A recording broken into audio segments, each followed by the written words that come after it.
சேவல் கொடி ஒன்றில் சிறப்பொன்று இருக்கு வந்து தெரிந்தோமையா.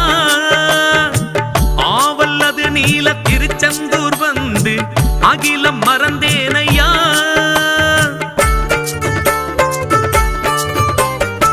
ஆழக்கடலூரம் அரசாளும் சாமி ஞான வடிவேலனே.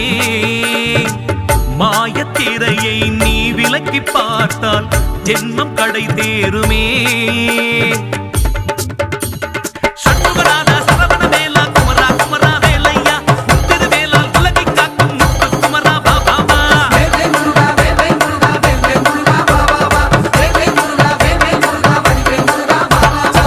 தங்கத்தே